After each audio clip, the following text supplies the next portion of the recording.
Thanks for watching. Don't forget to like, comment, share and subscribe to अल्हम्दुलिल्लाहि रब्बिल आलमीन वस्सलातु वस्सलामु अला सय्यिदिल अंबिया'i वल मुरसलीन अम्मा बाद फ़अऊज़ु बिल्लाहि मिनश शैतानिर रजीम बिस्मिल्लाहिर रहमानिर रहीम क़ाल अल्लाहु तबारक व तआला फ़िल क़ुरआनिल मजीद व अम्मा बिनिअमति रब्बिका फ़हद्दिस सदक़ल्लाहु मौलाना अज़ीम अल्लाहुम्मा सल्लि अला सय्यिदिना व मौलाना मुहम्मदिन व बारिक वसल्लिम। अल्लाह जल्ल मजदूह की हम्दो सना और आकाए कायनात नबी मुकर्रम सल्लल्लाहु अलैहि वसल्लम की बारगाह अक़दस के अंदर हदिया दुरूद सलाम के बाद अल्लाह जल्ला मजदूह से दुआ है कि खालिक कायनात हमारी हाज़री अपनी बारगाह में कबूल फरमाए। आप सब जानते हैं कि रबीउल अव्वल शरीफ की बाबरकत 7 घड़ियाँ जो वो आ चुकी हैं और हर शख्स जो इश्क़ रसूल में नबी पाक की बारगाह में दुरूद सलाम के गजरे पेश करता हुआ एक अजीब सी कैफियत में मुब्तला है। अहबाब ज़ीवकार, मैंने रबीउल अव्वल शरीफ की मुनासबत से मैंने चाहा कि कुरानिक एजुकेशन सेंटर के प्लेटफॉर्म से ईद मिलादुन नबी सल्लल्लाहु अलैहि वसल्लम के मुतालिक चंद एक लेक्चर्स जो हैं वो रिकॉर्ड करवा लिए जाएँ। तो उस हवाला से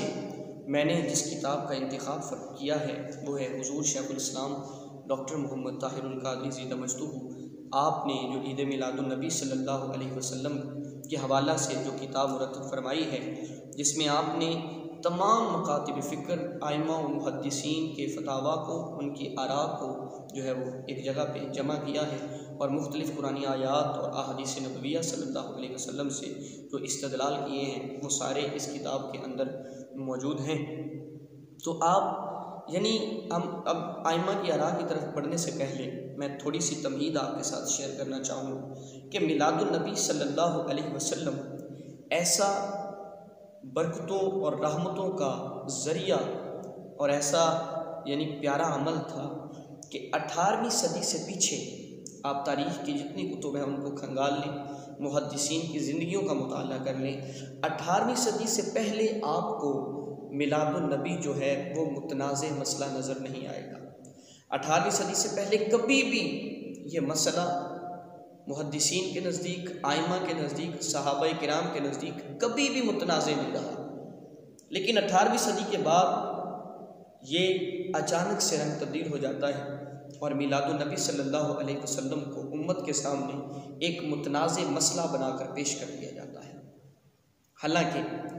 अब देखिए, मैं आपके सामने एक जलीलुल कदर, एक अजीम आलिम दीन, एक अजीम मुहद्दिस बर्र सगीर पाक व हिंद में जिनका एक नाम है, दीन मतीन के लिए जिनकी खिदमात हैं और एक ख़ास मकतबा फ़िक्र के लोग इनको फॉलो करते हैं, एक ख़ास मकतबा फ़िक्र की पढ़ी लिखी शख्सियात इनको फॉलो करती हैं। मिसाल के तौर पर मैं जिस इमाम का नाम जिक्र करने जा रहा हूँ वो है हाजी इमदादुल्लाह मुहाजिर मक्की अलैहिर्रहमा, जो बाद में हिजरत करके मक्का चले गए थे। इसी मुनासबत से इन्हें मक्की कहा जाता है। ये बर्र सगीर में इनकी पैदाइश है, बर्र सगीर में रहे हैं ये, और इनको फॉलो करने वाले नामी गिरामी शख्सियात जिनमें से एक नाम आपके शागिर्द हैं, आपके तलामज़ा में से मौलाना रशीद अहमद गंगोही, मौलाना कासिम नानोतवी, मौलाना अशरफ अली थानवी, एक अच्छा तबका इनको फॉलो करता है। शेखुल हिंद के नाम से जाने जाने वाले मौलाना महमूदुल हसन, मौलाना हुसैन अहमद बदनी, यानी एक अच्छी लिस्ट और एक अच्छी फहरिस्त इनके तलामज़ा की कि जो मारूफ़ है बरे सगीर में, वो इनके तलामज़ा है, इनको फॉलो करते हैं और इनको आगे एक ख़ास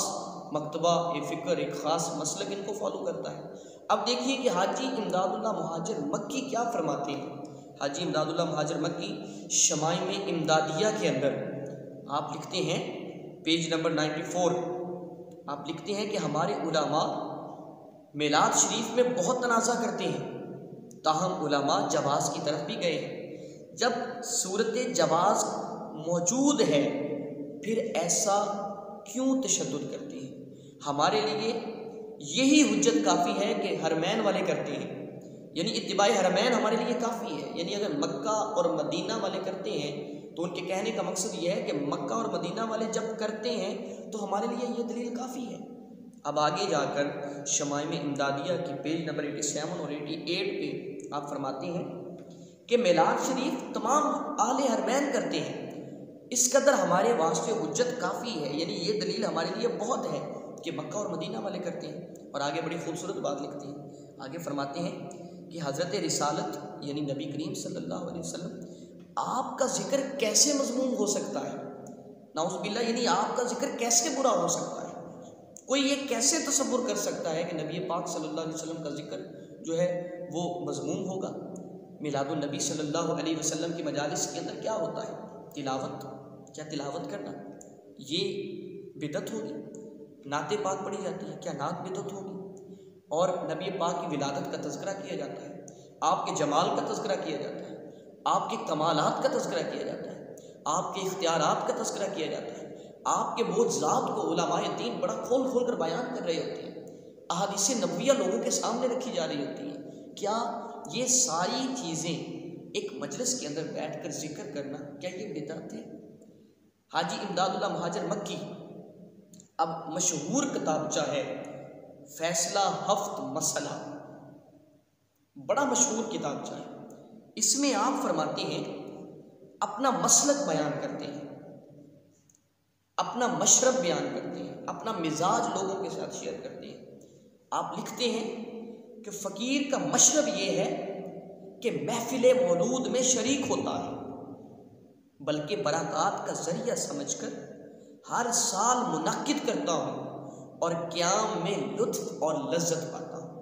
यानी मिलाद में शरीक होना, मिलाद में शरीक होने के बाद फिर हर साल मिलाद का इनेकाद करता हूँ और इससे लुत्फ़ पाता हूँ, इससे बरकतें समेटता हूँ, इससे रहमतें समेटता हूँ। अहबाब ज़ीवकार, सिर्फ हाजी इमदादुल्लाह महाजर मक्की अलैहिर्रहमा ही नहीं,